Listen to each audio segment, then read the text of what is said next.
నమస్తే. Welcome to our channel. Surya ఉపాసకులు sun spiritual society founder Vikramaditya garu ఉన్నారు. వారితో మాట్లాడదాం. నమస్తే సార్. సూర్యోసం తల్లి.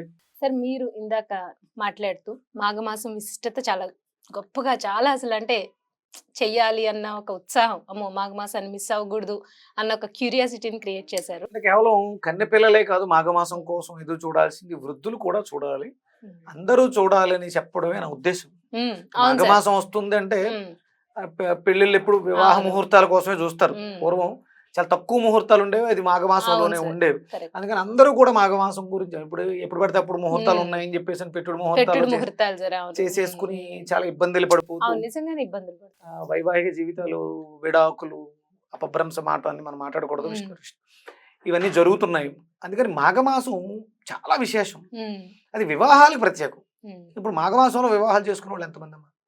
అంటే పూర్వం నాది తూర్పుగోదావరి జిల్లా గొల్లల మావిడాడ, మా అక్క పెళ్లి గొల్లల మావిడాడ సూర్య దేవాలయంలో జరిగింది.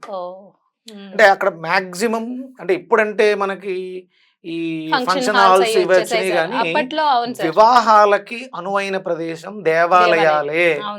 మీరు ఎంత గొప్పగా రిసెప్షన్స్ పెట్టి ఫంక్షన్ హాల్స్ లో చేయించిన ఆ వివాహాలు ఏదో ఒక ఇబ్బంది వస్తున్నాయి. ఎందుకు అంటే అక్కడ మనం ఆడంబరాన్ని చూస్తున్నాం, ఆధ్యాత్మికతను చూడట్లేదు. ఒక రెండు మనసుల్ని ఏకం చేసేటువంటి బంధం పెళ్ళి. పెళ్ళి అనే ఒక అద్భుతమైనటువంటి దైవ కార్యం అది. అదే అలాంటిది దేవాలయాల్లో జరగాలి. అది మాఘమాసంలోనే, అంటే మనసుల్ని కలిపేది కాబట్టి మాఘమాసం. సూర్య ఆరాధన, సూర్య ఆత్మకారకుడు కాబట్టి రెండు ఆత్మలని, విడిగా ఉన్న రెండు ఆత్మలని ఏకం చేసే ప్రక్రియ వివాహ ప్రక్రియ. అంటే వివాహ ప్రక్రియలో తాళి కట్టడం కాదు ఇంపార్టెంట్, జీలకర్ర బెల్లం పెట్టి సుముహూర్తము అంటాం. జీలకర్ర బెల్లం తమలపాకు మీద పెట్టి అరచేతుల్లో పెట్టుకుని శిరస్సు సహస్రారం మీద పెట్టించి తనువుల్ని ఏకం చేస్తారు. అంటే ఎంత వైజ్ఞానికత ఉందో. అంటే ఇప్పుడు కొంతమంది హేతువాదులు ఈ కళ్యాణంలో వాళ్ళు చదివే మంత్రాలు వక్రీకరిస్తూ ఉంటారు. లక్ష్మీనారాయణ అభ్యాన్ నమః, ఈ అమ్మాయి ముందు నాకే భార్య అంటే పంతులు ఏదో పెళ్లి చేసుకుంటూ ఇలా సంస్కృతం తెలియకుండా హిందూ ధర్మంలో ఉన్నటువంటి శ్లోకాలు, అది సంస్కృతం అమ్మ. అంటే ఇక్కడ అమ్మ అంటే కేవలం అమ్మ, మమ్మీ అంటే ఏంటి అర్థం? మమ్మీ అంటే మనం అమ్మగా అనుకుంటాం, మమ్మీ అంటే చనిపోయిన శరీరాన్ని పెట్టే. అంటే ఒక వెస్ట్రన్ కల్చర్ లాంగ్వేజ్ కి రెండు అర్థాలు ఇస్తున్నాయి. ఆంటీ అంటే పిన్ని అవుతుంది, అత్త అవుతుంది. అసలు అద్భుతం. సృష్టి ప్రారంభమైన నుంచి గీర్వాణ భాష మన, అంటే ఇప్పుడు మనం మాట్లాడేది ఒరిజినల్ గా గీర్వాణాన్ని సంస్కరించింది అది, అందుకని సంస్కృతం అయింది. ఒరిజినల్ గా ముందు మొట్టమొదటిగా దైవిక భాష ఏంటంటే గీర్వాణ భాష, వేదం చెప్పింది. అక్కడ నుంచి సంస్కరించారు దాన్ని. ఇది అర్థం కావట్లేదు అందరికీ, సంస్కరించడం వల్ల అది సంస్కృతం అయింది. ఆ సంస్కృతంలోంచి తెలుగు అంటే ఎలాంటి ఉచ్చారణ దోషాలు లేకుండా తెలుగుగా ఉండిపోయింది. అమ్మ అంటే అమ్మే, ఇంక దానికి ఇంకా వేరే అర్థం ఉండదు. కానీ సంస్కృతానికి మాత్రం అమ్మని మనం చాలా రకాలుగా వర్ణిస్తారు. ఆ మంత్రాలు ఏదో పై మంత్రాలు చదివేసి వక్రీకరణలు మాట్లాడుతూ ఉంటారు. అలా మాట్లాడకూడదు. సంస్కృతం తెలిసిన వాడు అర్థం, ఛందస్సు, తాత్పర్యం ఇవన్నీ చూడాలి. అవి తెలియకుండా మన ఇష్టం వచ్చినట్టు మనం మాట్లాడుకోవాలి. అందుకని ఏంటంటే వివాహ ముహూర్తాలకి మాఘమాసం చాలా విశిష్టం. మీరేమడగాలనుకుంటున్నారు? అవును సార్, నేను మాఘమాసంలో రథసప్తమి వస్తుంది కదా సార్. సో రథసప్తమిని నార్మల్ గా అనారోగ్య సమస్యలు ఉన్న వాళ్ళు, ఇందాక మీరు చెప్పారు అన్ని సమస్యలకి సూర్య ఆరాధన మేలు అని. సో అలాగే అనారోగ్య సమస్యలు ఉన్న వాళ్ళు, వివాహాలు లేటుగా అయ్యేవాళ్ళు, ఇందాక మీరు అన్నారు వివాహాలు లేటుగా అయ్యేవాళ్ళు మాఘమాసాన్ని ఎలా వినియోగించుకోవాలి అని చక్కగా చెప్పారు.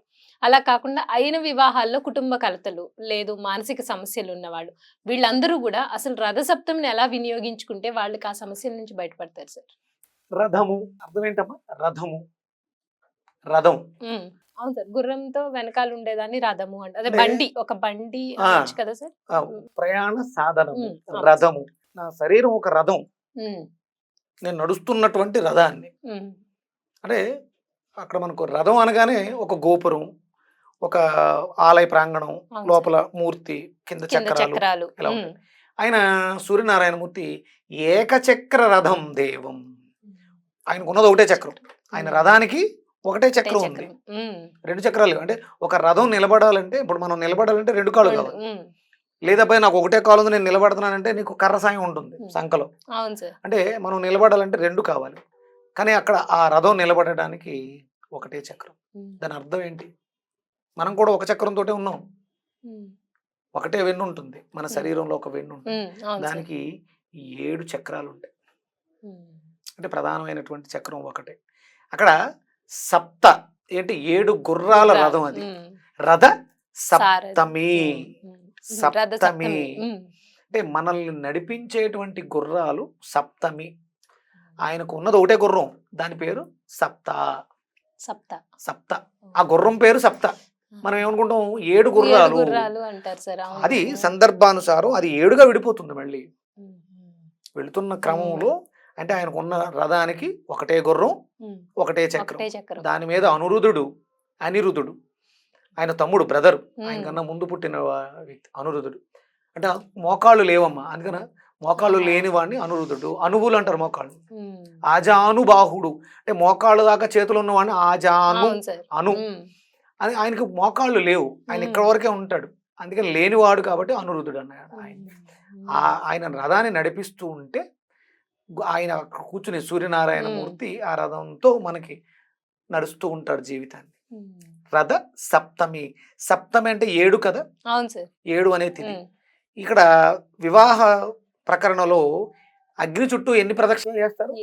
7 అడుగులు. 7 అడుగులు అంటే ఈ 7కి ఆ 7కి సంబంధం ఉంది. అందుకని రథ సప్తమిని సూర్యనారాయణ మూర్తి కళ్యాణానికి వినియోగిస్తారు. అంటే సూర్యుడు ఎవరు? మళ్ళీ ఆత్మకారకుడు. అంటే 2 తనువుల్ని ఏకం చేసేవాడు. ఆయనకి వివాహం ఎవరితో జరుగుతుంటుంది? అది మీకు 4 పేర్లు వినిపిస్తూ ఉంటాయి. అంటే నేను రీసెర్చ్ లో ఉన్నాను కాబట్టి ఏదో సునాయాసంగా మాట్లాడుకుంటూ వెళ్ళిపోతున్నాం. మేము ప్రశ్నలు వేస్తే మీరేం చెప్తారు? కానీ ఉష, పద్మిని, సౌజ్ఞ. ఇక్కడ ఆయన అంటే ప్రతి పదానికి అర్థం ఉంటుందమ్మా. బంధం, భార్య అంటే విడదీయలేని బంధాన్ని భార్య అంటారు.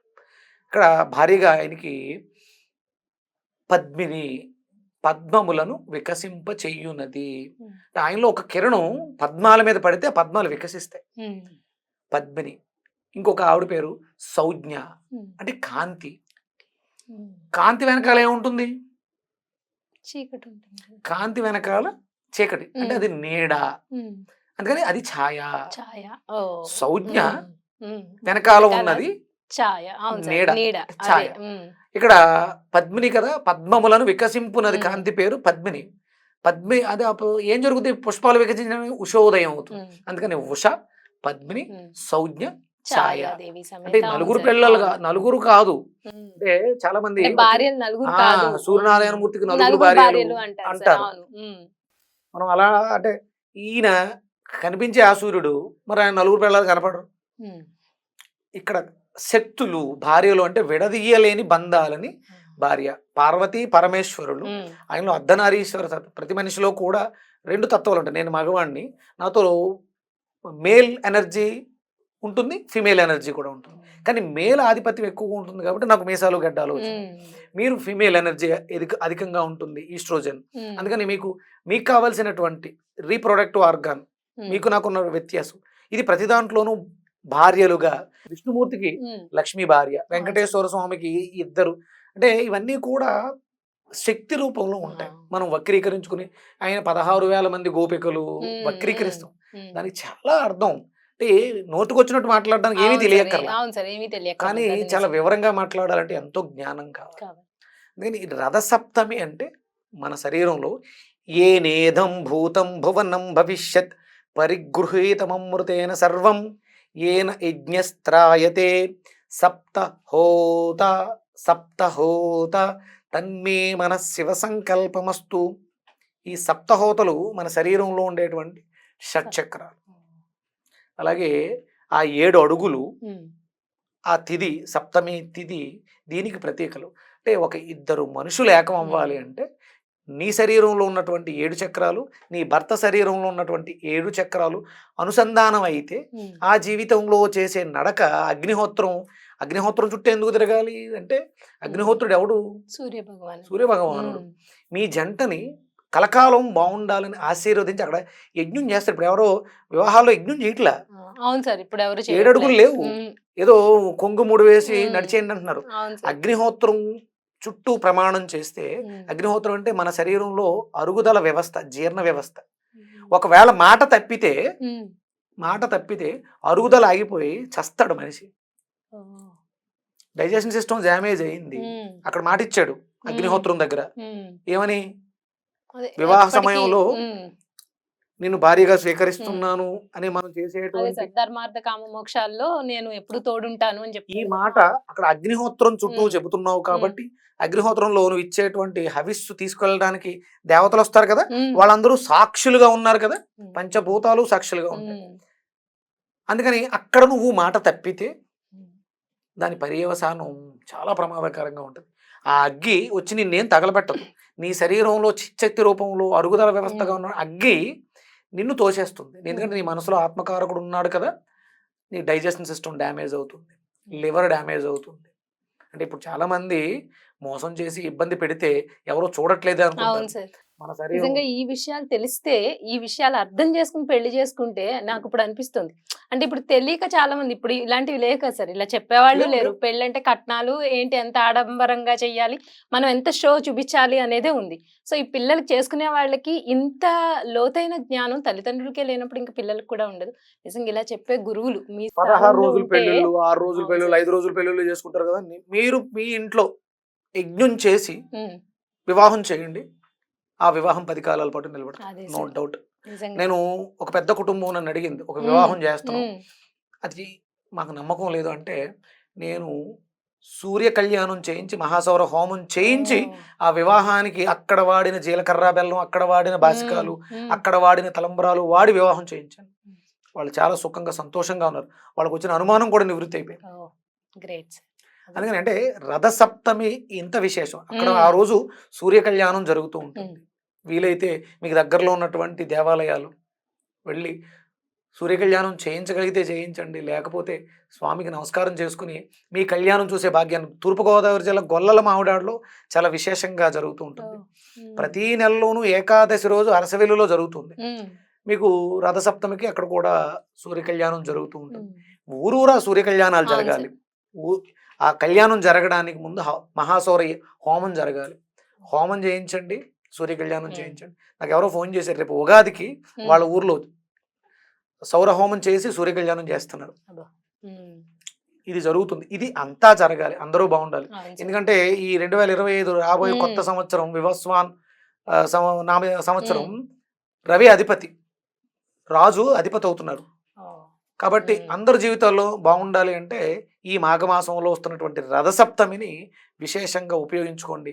తూర్పుగోదావరి జిల్లా గొల్లల మామిడాడలో చాలా విశేషంగా తీర్థం జరుగుతుంది రథసప్తమికి. చాలా విశేషంగా జరుగుతుంది. రథసప్తమి దగ్గర నుంచి భీష్మ ఏకాదశి వరకు బాణాసంచా ఉంటుంది. చాలా విశేషంగా అద్భుతమైనటువంటి తీర్థం జరుగుతుంది. అందరూ వెళ్ళి స్వామిని దర్శించుకోండి. వీలైతే అరసవెల్లి వెళ్ళండి. ఎక్కడెక్కడ సూర్య దేవాలయాలు అక్కడికి వెళ్ళి స్వామి అనుగ్రహాన్ని అందరూ పొందండి. Right sir, thank you sir. Surya